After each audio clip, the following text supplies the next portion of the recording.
आर्थिक रूप से भी सशक्त हो रही हैं, अपने परिवार की जीवन स्तर में उसमें भी गुणवत्ता में वृद्धि कर रही हैं।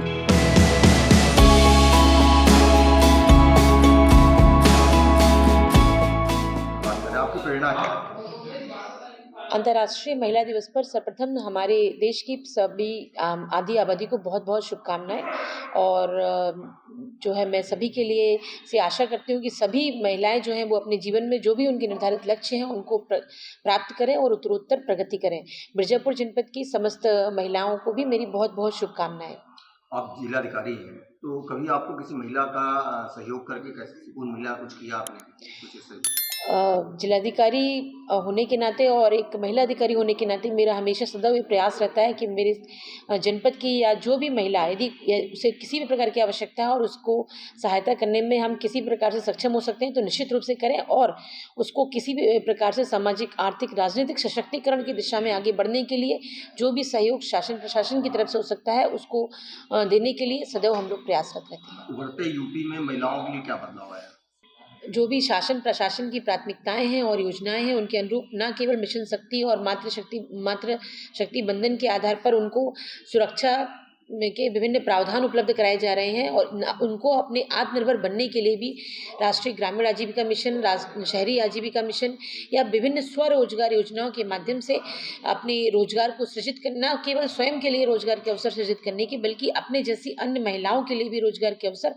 सृजित करने के अवसर उनको मिल रहे हैं और वो आर्थिक रूप से भी सशक्त हो रही हैं, अपने परिवार की जीवन स्तर में उसमें भी गुणवत्ता में वृद्धि कर रही हैं। मैम, आप किन-किन जिलों में अभी तक पद संभाला आपने डीएम का? अभी तक जैसे मैंने जालौन में, बस्ती में और अब मिर्ज़ापुर में विभिन्न क्षेत्रों में काम किया है, तो विभिन्न क्षेत्रों की महिलाओं से जो भी मुझे इंटरेक्शन हुआ, जो भी अवसर मुझे मिला, मैंने देखा कि चाहे हमारी कोई भी कार्य हो, चाहे वो जल संरक्षण से जुड़े हुए कार्य हों, चाहे वो मनरेगा से जुड़े हुए कार्य हों, चाहे वो आजीविका से जुड़े हुए कार्य हों या मतदाता जागरूकता से लेकर किसी भी क्षेत्र के कार्य हों, सभी में महिलाओं की सहभागिता जो है वो काफ़ी बड़ी मात्रा में रही है और यदि हमें अपनी किसी मिशन को, किसी उद्देश्य को सफल बनाना है, तो निश्चित रूप से आधी आबादी का सहयोग महत्वपूर्ण होता है। अच्छा, कार्य करते हुए कभी आपको जेंडर का भेदभाव नज़र आया?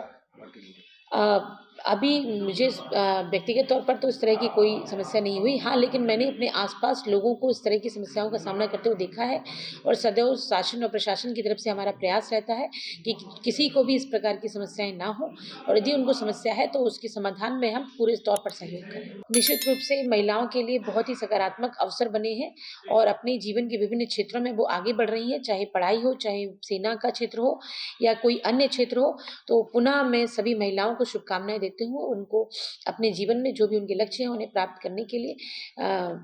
पुनः शुभकामनाएँ देती हूँ। डीएम के पद के साथ-साथ परिवार की ज़िम्मेदारी में कैसे बैलेंस करते हैं? आप जब वर्किंग होते हैं और घर की ज़िम्मेवारियाँ दोनों ही निश्चित रूप से आपकी ज़िम्मेवारियाँ और भूमिकाएँ दोनों ही बढ़ जाती हैं